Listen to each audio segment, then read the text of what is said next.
What's good, YouTube? It's your boy Richie. I got my brother with me, man. It's your boy, Hyper the Guy, man. What's good with y'all boys, man? Welcome back to the channel, man. Yeah, we back, baby. Thank you guys for 1K subs, bro. We got a special coming very, very soon, bro. Be patient. I promise it's coming. But thank you guys for 1K, bro. Today, we got a very special video. Y'all see it already. Nick, he just dropped this this newest one, bro. The darkest moments in TV history. This. Right. That's what I'm. It's about to be a crazy trip. Hyper hasn't. What?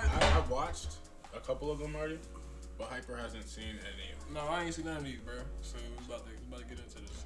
Yeah. Taking up this Monk's Corner neighborhood. Yeah, we get. One resident said she was too worried about her children to come out and talk with us. And Sheriff MC Cannon says right now he can't offer much comfort. It was March 3rd, 1989, in Berkeley County, South Carolina.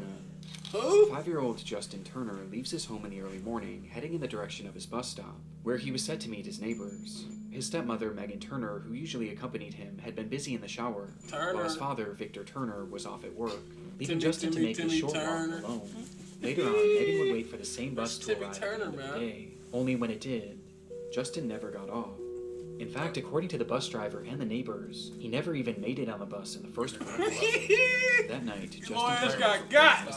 and the search to find him was underway Look, bro, immediately. I'm gonna make the most of this. It was the third day of the search, March 5th, This is 1989, dark that humor at yielded this its point. biggest turnout, with volunteers from the community banding together with law enforcement to help find the young boy, Now, is with this the group real? being accompanied Yes. by a camera crew from the local Channel 2 station, Damn! as everyone shared the same hope that the child would finally be found. Woo! So they were I ain't off, trying to with many laugh, searchers bro. directing their focus on the Hold young on. boy, while others, including Justin's own family, would search closer to the property as well as its neighboring land.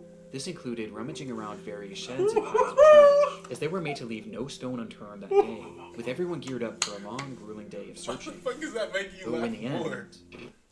all they needed was a Bro, I'm few not laughing at minutes. the video, bro.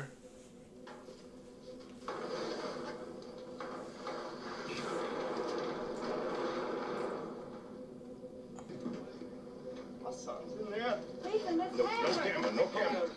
Where you at? Where What? you at?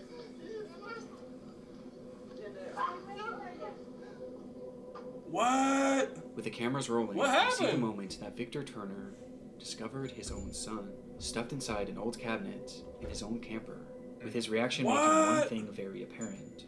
Justin was Damn, no now I longer feel alive. bad. What the fuck happened?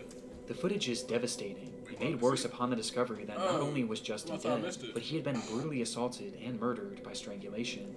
But there was something even more unsettling about this footage. Yo! The fact that that very camper had already been searched in the days prior, and likely numerous times. No. Yet somehow Justin's body was never found, meaning that whoever the killer was may have hidden him there days after the disappearance. The latest word about the boy's grim fate has really shaken up this Monk's Corner neighborhood. They were clearly dealing with an incredibly dangerous and deranged individual, and tracking down whoever was Oh, responsible became law my enforcement's God, area's top bro. priority. Though this certainly Bro. didn't mean that results were guaranteed, Whose as there was a evil ass severe is lack that, of physical bro? evidence found That on the scene, nigga is making it evil as incredibly fuck. difficult to find any definitive Like, real information shit. as That to who nigga might have done deserves this. pain. He And deserves despite their that best for efforts, sure. What the actual fuck am I watching? Like, I didn't know it was that deep. a full year passed, The darkest moments, huh? and then 2, Bro, I didn't know it was this deep. And then Like, 3. bro, this is dark. then a full decade passed, then 2, and then 3. From the start, Justin Turner's case was ice cold, and in the end, it seemed clear that it would remain this way forever. Yeah, that's fucked up, man. That Until- little boy. So The next they break. literally News this just afternoon out of Berkeley County That's as the fucked Berkeley up, County man. Sheriff's Office has made 2 arrests in the Justin Turner they case. just Berkeley County Sheriff's recently. Office confirms that This is yesterday recent. they They just arrested recently Justin's got a father, breakthrough in the case. Victor Lee Turner, and his stepmother, Megan Renee Turner, in the upstate, both charged with murder. 35 What? long years after Who? Justin Turner's body was discovered, Wait, who got arrested? it would be the very man who found him that was charged for his murder, along with his What? wife and Justin's stepmother. What? This supposedly came as a result of improved forensic technology, as well as other information that had previously been unreported. Like one account where stepmother Megan had been overheard talking about how she and Justin had gotten into a fight that very morning, with the woman eventually laughing about it and saying, "But I won that fight." From the very beginning, Megan was always considered a suspect in this case. In fact, she had even already been arrested for his death at one point in 1990, but was swiftly released on account of the lack of physical evidence. And this lack of physical evidence is still a factor to this day, as the recent arrest of this couple hinged mainly on circumstantial evidence, with one of the key pieces being that news footage. Investigators pointed out a number of strange moments in Victor's behaviors and actions that day when they went back and reviewed the recording, with the most glaring being that he had found his son literally seconds into the search, entering that camper, going right for the drawer that he was hidden in, almost as if he knew where to look. And given that he owned the property and he owned the camper, it makes more sense as to how Justin's body could have seemingly just appeared there, as he and his wife were the ones who had the easiest access to it. On top of this, upon finding Justin, Victor didn't rush in to check on his condition, and he seemed to just assume he was dead despite only getting a quick glance. He didn't rush to hold him, he didn't yell out to him, he just backed away and told those around him that he had found his son. Shortly after, it's alleged that Victor assessed the detective on the scene. What would happen if a family member had done this? With this question supposedly being posed before it was even revealed that Justin had been murdered. That's the urgency. The sheriff on the case later proclaimed that the footage. You look at it, you look at the actions, you look at the body language. I'll let the people draw their own conclusion. On top of this, the same sheriff also recalled that right after the body was found, Victor and Megan basically refused to ever speak to detectives again, and they never once called in to check on the case for the entire 35 years. With the sheriff saying, "Nobody that I'm aware of from any of the family has ever heard from them again. I never got one phone call. Not one phone call from his daddy or stepmother. What are y'all doing about my son's death? Not one. What does that tell you?" Watching the moments that Victor found his son's body, now knowing the context, disturbing doesn't even begin to describe it. And the fact that it took 35 years for this couple to finally be placed behind bars is baffling. Like, them two, after they fucking pass on, them motherfuckers turn into fucking greater demons. Them motherfuckers are gonna grow horns in hell. Megan and Vic, those is fucking devils. We were very fortunate today that we got a copy of the order from the judge dismissing the charges against both greater Megan and demons. Vic. As on June 7th, 2024, months after their arrest, Victor and Megan were released from prison, and all charges against them were dropped, with the judge citing a lack of any new conclusive physical evidence, as well as the fact that nearly 20 people who were initially involved in the case, including witnesses. What? They dismissed it because of the lack of evidence? Hold on. Is that what they said? The lack of evidence? Prison, and all charges against them were dropped. Charges against both Megan and Vic. As on June 7th, 2024, months after their arrest, Victor and Megan were released from prison, and all charges against them were dropped, with the judge citing a lack of any new conclusive physical evidence, as well as the fact that nearly 20 people who were initially involved in the case, including witnesses and those who initially provided key testimony, had since perished, with the judge believing that it was now impossible to tell the story. All I'm saying is, if they just recently got caught. That's crazy. They did last year. If they got let go. That's all. It doesn't make sense because the technology we have now, they saw the fingerprints on the kid. Wait, it's so long ago, it's been though, 30 right? years. Oh my God, it's been so long ago. Through that whole time, they never even called back to check on the case.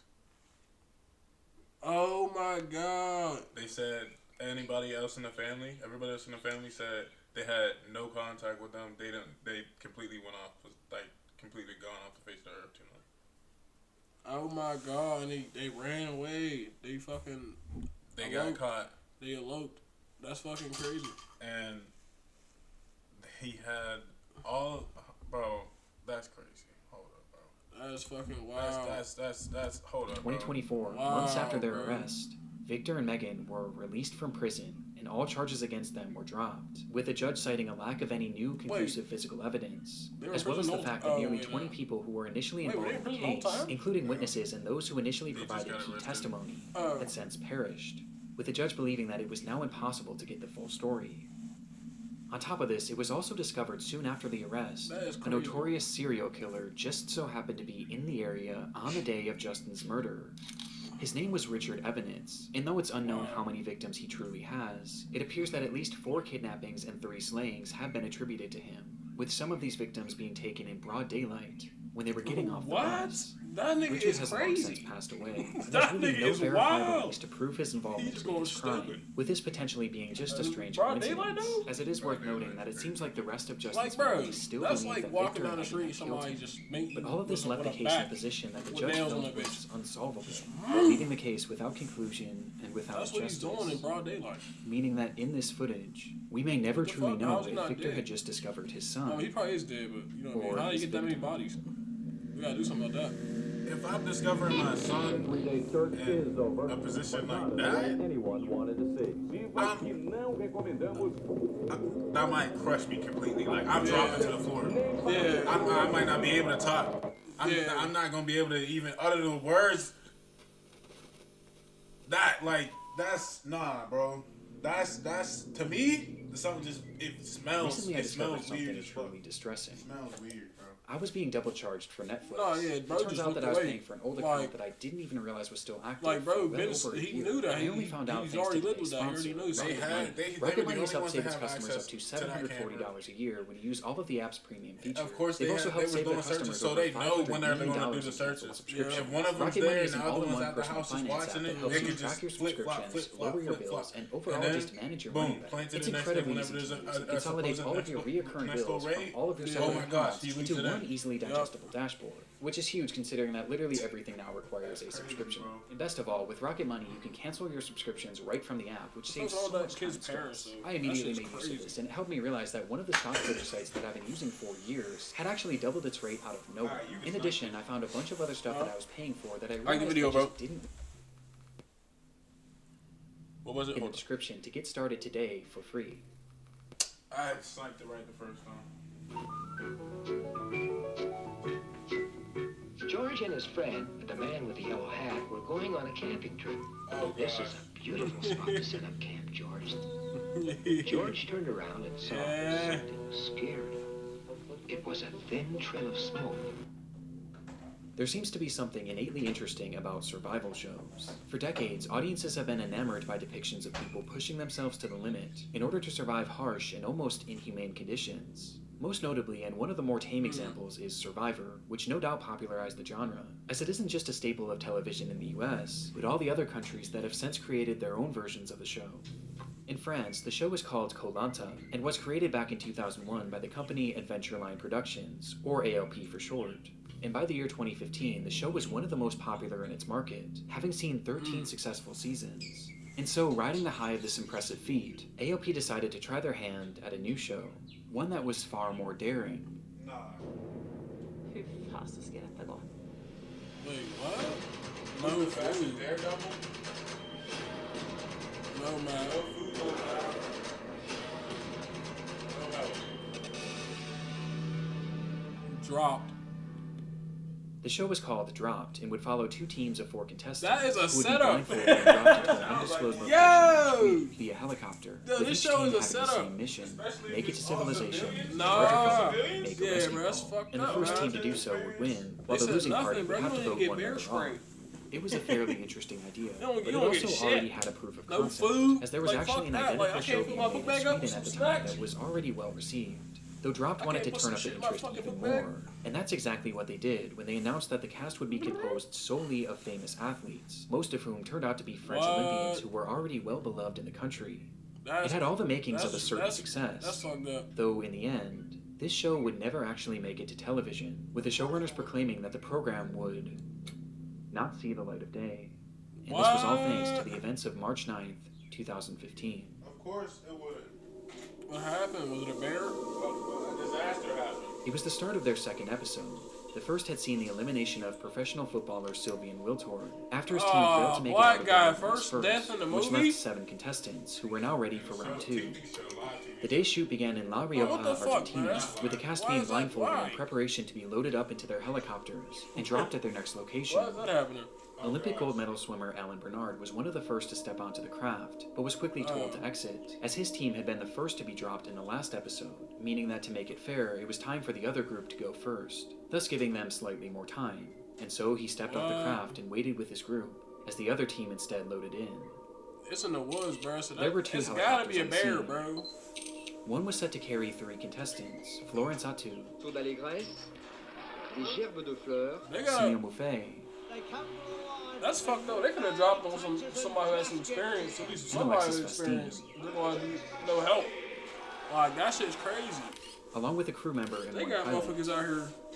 Meanwhile, the other craft was strictly for the crew, They said, yeah, holding bro. 4 production workers as well as a single pilot.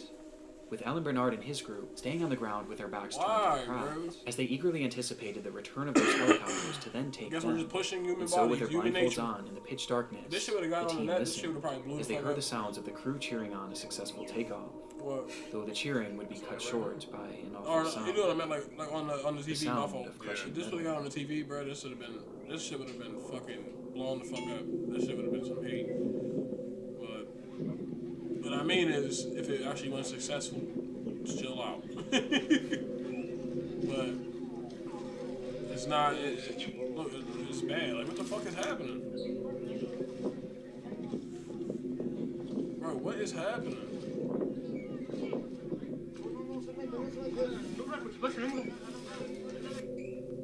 The aftermath was recorded on the cell phone of someone standing nearby, showing us a large group of people rushing towards a massive plume of smoke. Did something blow up?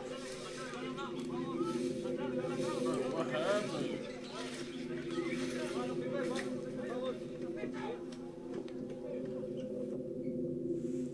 Where they would find the remains of one of the aircrafts, mangled and reduced to an unrecognizable mass of steel, with none of the contestants being able to make sense of what had just happened. It's very possible that the incident itself was captured by the production's own cameras. However, this footage has never and likely will never be released. Though coincidentally, they weren't the only ones recording. As someone watching nearby just so happened to be filming the takeoff of these 2 crafts, showing us the reality of what had just transpired. Don't tell me one just went up into the other one or some shit. Did someone get caught?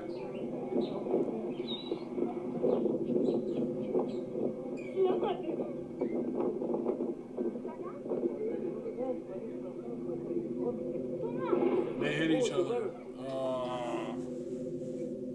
Just as the 2 aircrafts had taken to the sky, the second and lowest helicopter began rapidly ascending, with the pilot seemingly failing to realize that the other craft was directly above them, causing the 2 to collide, and then plummet to the ground below.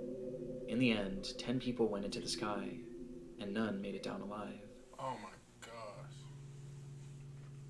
The footage makes little sense even today. See, the bro, weather was that's perfect, just an the crafts accident, were some of the bro. best in the world, Like, and both of the pilots not only had that's the same 30 thing plus with, years like, of flying Kobe. experience, It's an but they accident. were both flight I instructors wouldn't really themselves. say, like, Not to mention it's that the the show's show's security fault. coordinator It was who an was in charge accident. of Like, I'm gonna facility. be dead ass. Like, They both had 30 plus years in experience, and but they it both was an were- accident. Those I know. were trained pilots. They fly that shit for 30 plus years. They're guys at that shit. It's just an accident, bro. I'm not gonna lie. This is definitely a dark moment, but this would have never happened. The show probably wasn't successful. There's no way to set people up in the woods like that.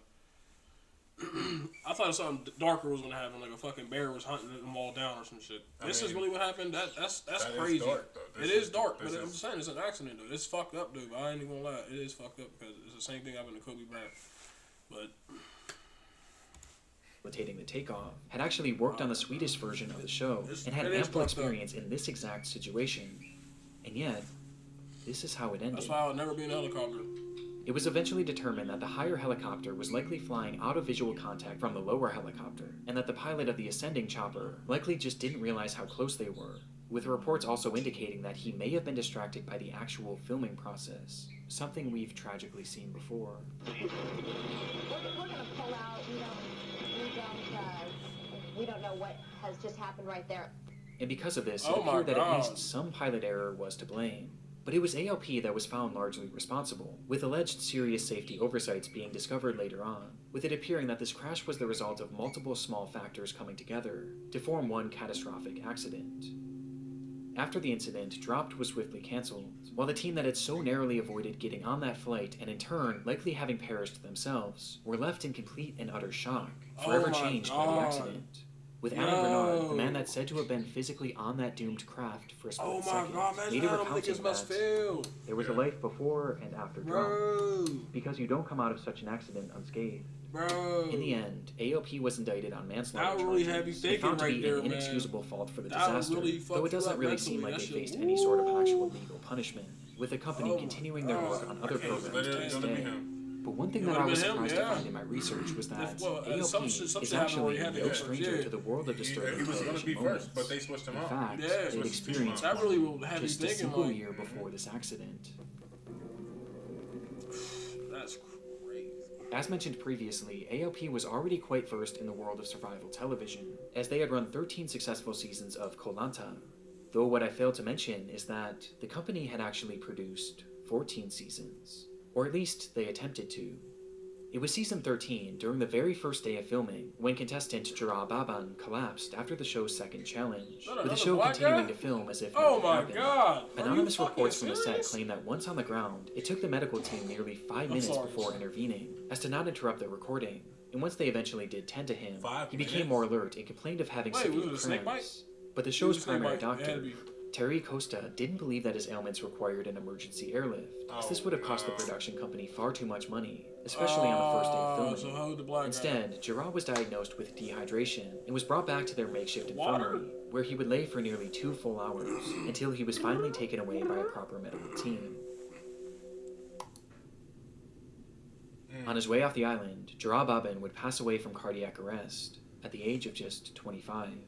Cardiac arrest that was completely missed by the show's doctors.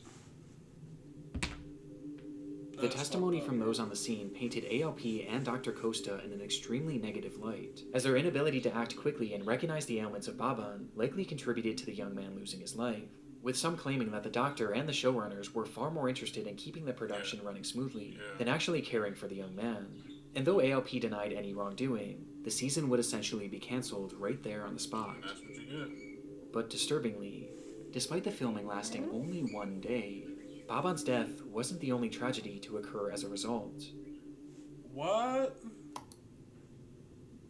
Due to intense public ridicule, Dr. Terry Costa would end his life just days later, stating that all the negative news reports about him were wrong, and that they had sullied his good name, writing in a final note, "I'm sure that I treated Jara in a respectable manner, as a patient and not as a contestant," adding, "having to reconstruct this destroyed reputation would be unbearable," before ending his letter with a message to those on the shoot that had spoken out against him. The author of the anonymous comments about the circumstances of Jara Baban's death, and those who spread them, will have to face their conscience. In the end, Koh Lanta would return a year later and has been going strong ever since, as AOP did not appear to face any serious repercussions for the incidents that transpired under their watch, with their faults in both cases being debated to this day. That is crazy. What the fuck? What the fuck? Emergência 911. A vida como ela é na tela do SBT. What the fuck am I watching? It's July 5th, 1993, in downtown Sao Paulo, Brazil. A doorman working at a busy office building looks up to the sky and notices a woman sitting on top of the structure, her legs dangling 7 stories above the pavement below. One wrong move away from certain death. Precisely what she wanted. The man calls the police immediately, though surprisingly, they wouldn't be the first on the scene, and instead, they were beaten by a camera crew.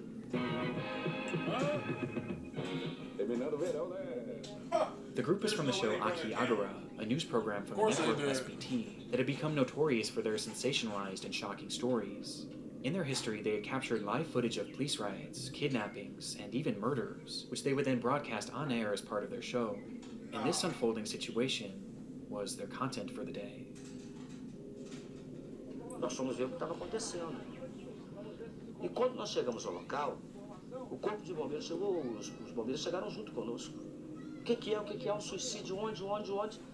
Nós vimos junto. O bombeiro olhou para cima, estava lá a menina, sentada no parapeito. E eu tomei um susto, a câmera olhou também, nós tomamos um susto.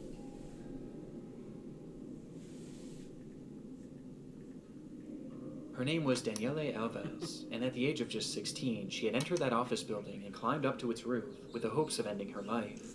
And minutes after Aqui Agora arrived, she did just that, as their cameras captured it all. É terrível. Daqui a pouco, aqui agora vai mostrar as imagens chocantes de uma jovem pulando para a morte. Atenção, são imagens exclusivas que não recomendamos para crianças nem para pessoas sensíveis.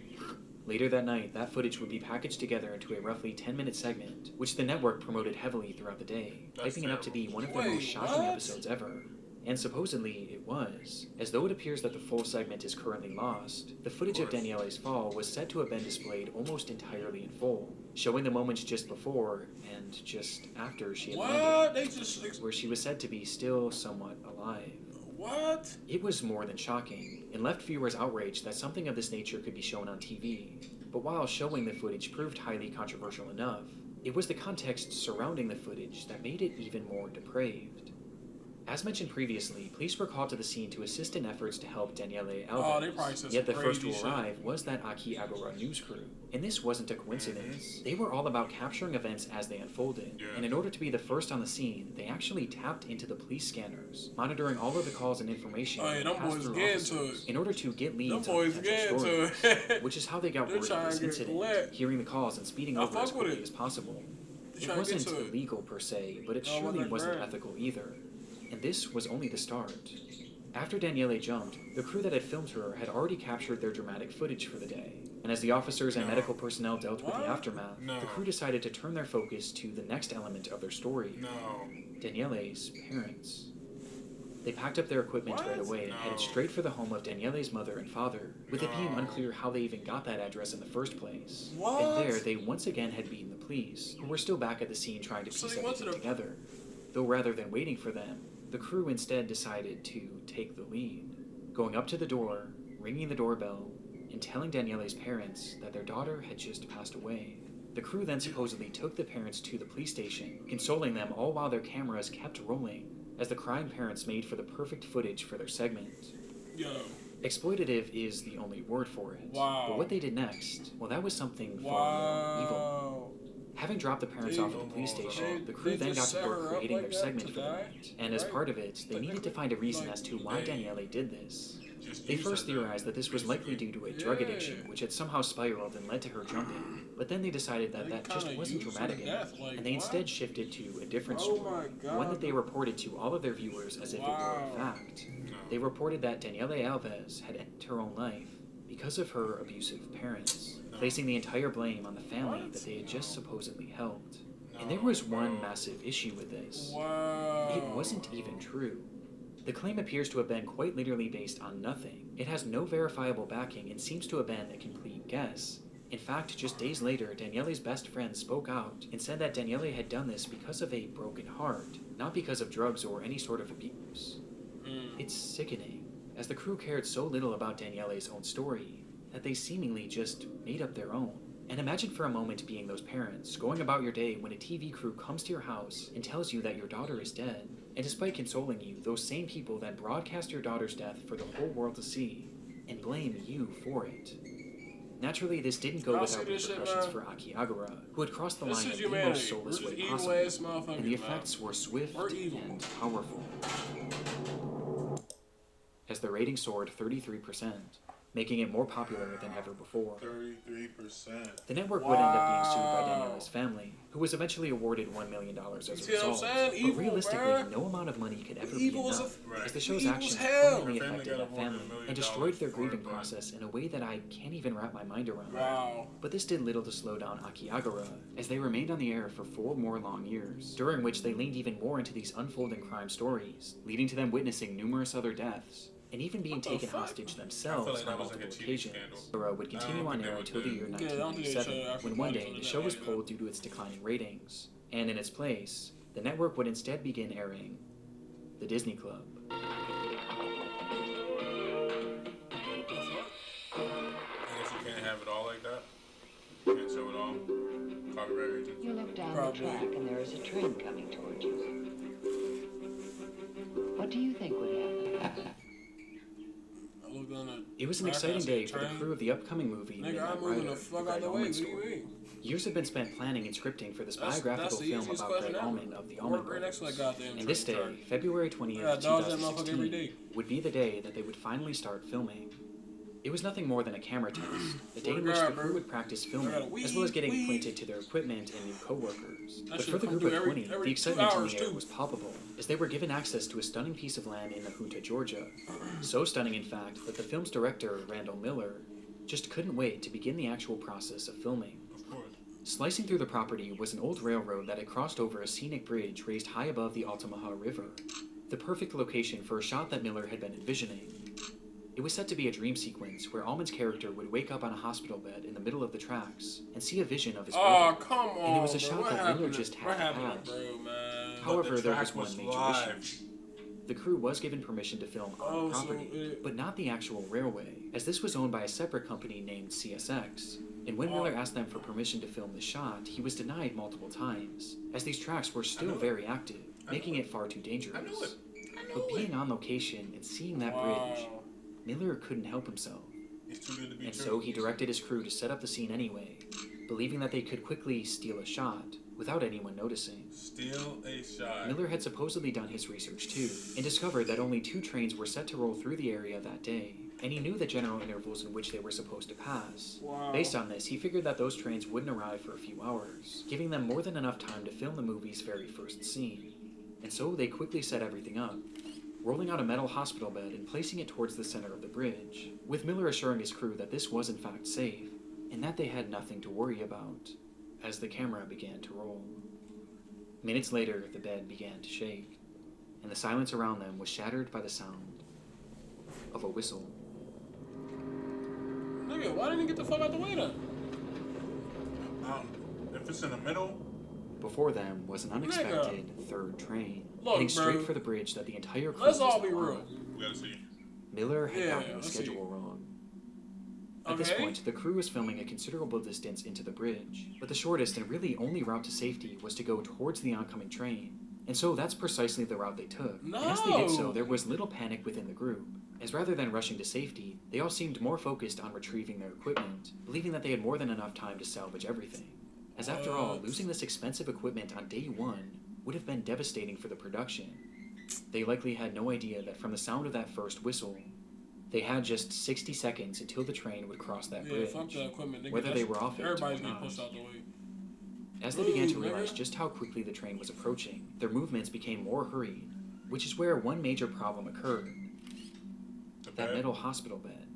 It was incredibly heavy on its own. I got the Though shot. it was designed to roll, its wheels kept getting caught on the tracks. And worst of all, it was set up horizontally, which essentially turned it into a barricade. I don't need that shit. Despite their best efforts to save everything, their time was up, and as the camera continued rolling, the train would arrive. He's still trying to pull it like, bro, move! Yeah, bro, at that point, the bed's getting dropped. Forget the bed! Forget the bed, bro. You messed up the schedule. Why Let nigga it throwing go. shit on top of the bed? Or throw it ahead. Like, why is you...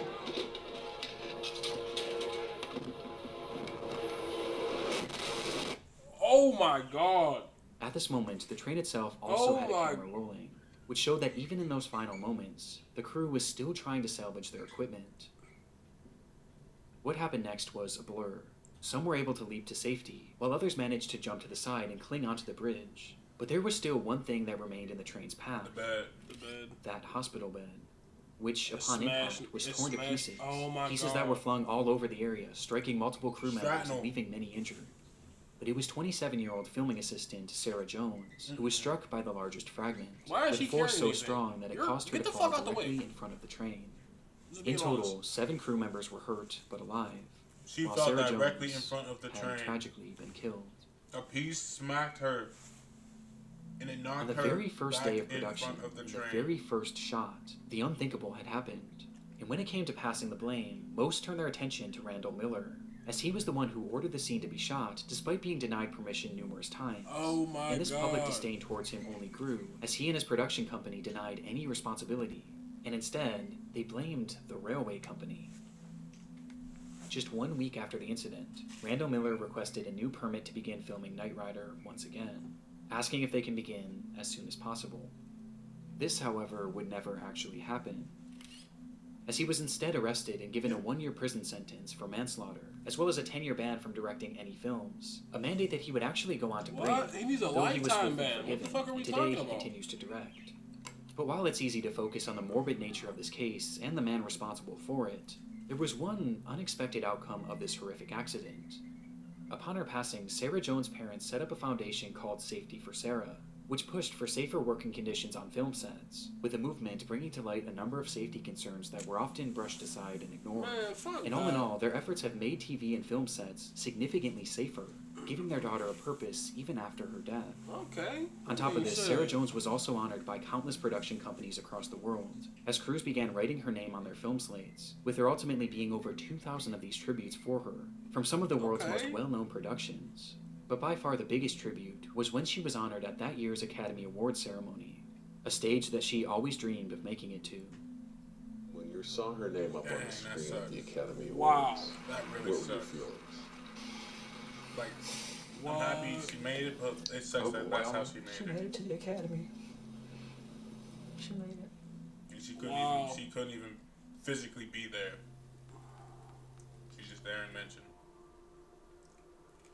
I wanted to give one last quick shout out to Rocket Money. It's the start of a brand new year, and if being better with your money is one of your resolutions, then definitely head over to that link in the description. We're just evil as hell, humanity guys. We got shit. Hey, bro. Nick Crawley. Very good video, bro. Very good video. If you guys want us to react to more Nick Crawley videos, or just more, dark videos like this in general, let us know.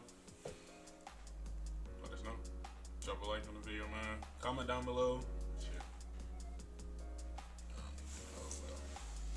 As you said, man, like the video, subscribe. You know what I'm saying? We gonna be here, man. We back, baby. We gonna go crazy. Promise we got y'all, bro. We got y'all. Let's go, man. All right, man. God bless y'all, man. Hope you have a good day, bro. Yes, sir. We ain't got a plan, I'll execute it by 10. This world gon' die by a stand. So many die by a cancer, so many die by the hand. Some chicks just die by a man. You rappers die by a pen. Can't look around, them blinders on. Just keep on running like you motherfucking lying.